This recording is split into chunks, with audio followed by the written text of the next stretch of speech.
Adam Munster Tiger here with William Whalen. We just witnessed another Colorado loss here on their home field. They put up a fight in the first half, scored 10 points in the final minute of the first half to cut it to 20-17, but then first play of the second half, Arizona State goes 100 yards on a kick return and kind of opened the floodgates, and was same old, same old. You're going to hear from John Embry in his post-game press conference, as well as some comments from Nick Costa and Terrell Smith here in a second. One of the things Embry said in his post-game is that he doesn't feel it was a lack of effort on his team, and I pretty much agree with him. I think the effort was there.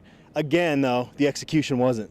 No, I completely agree. I think you saw guys flying to the ball in a way that I don't think they have yet this season. Now, obviously, Arizona State's athleticism at the skill positions and execution on offense was far superior to what the Buffs had to offer on the opposite side of the ball. But I completely agree with you. I thought the effort was there, and once again, execution is killing this team.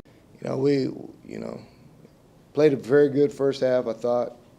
Third quarter, we talked about coming out of the locker room. We got to do a great job of covering the kicks. And, obviously we didn't do that.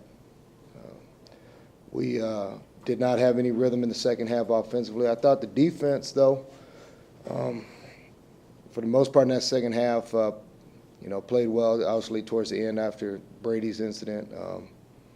There was no juice or air on that side of the ball in that, but I thought the defense, again, like UCLA week, gave us a chance if we could just get a little momentum going offensively. So we'll be off tomorrow, Friday. We get going Sunday, and get ready for the next one. I'm not happy where we are offensively.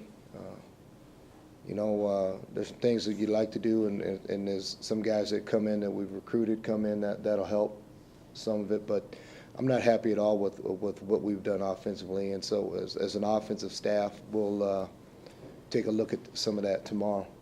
To get rhythm offensively, you have to get first downs, and I don't know if we had any when it counted in the second half, but you got to have first downs to get rhythm, because then you stay on the field and you get a little bit of a groove, and you get a good feel for good tempo and all that. And when you don't get first downs, it's hard to get in rhythm.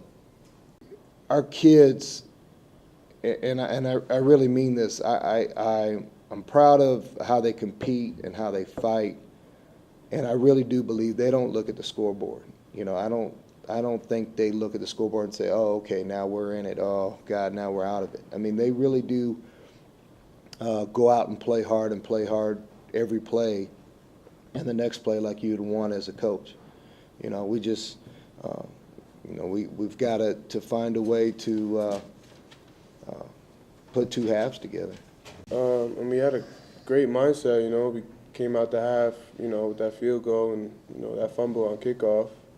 And, halftime, the coaches, drew up a couple plays, to, our mistakes that we did the first half and, corrected them and, and then they run that kickoff return back. And, we still thought, we had a great shot, but, that kind of took the air out of us a little bit.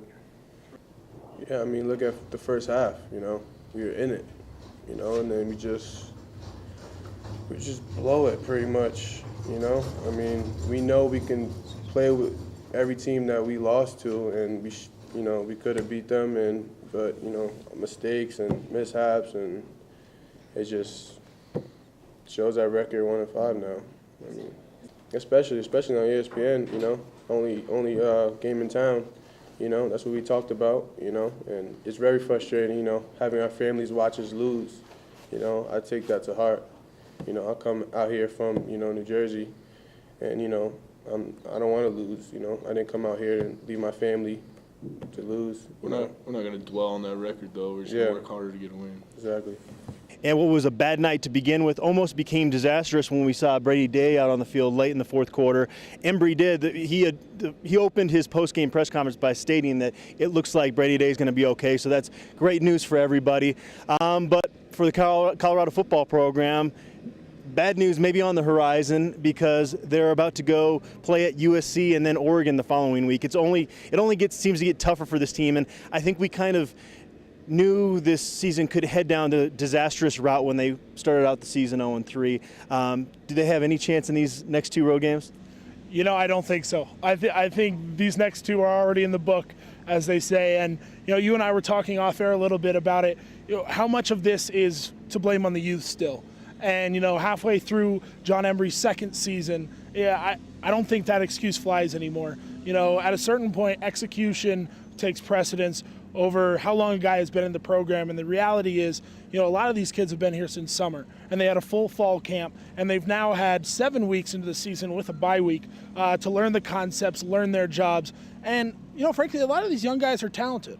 You know, some of them have some athleticism to make up for mistakes, but, you know, I think it's becoming clear that the discipline on this team on both sides of the ball, offensive line, wide receivers getting separation, a quarterback feeling the pocket, and on the defensive side of the ball, in quite a few places, namely the linebacking position, you know, which has plenty of veteran leadership there, but not much execution. I think it's time that these mistakes start to fall squarely on the shoulders of these coaches. So the first half of the season is wrapped up here, and we're going to wrap up here from Folsom Field.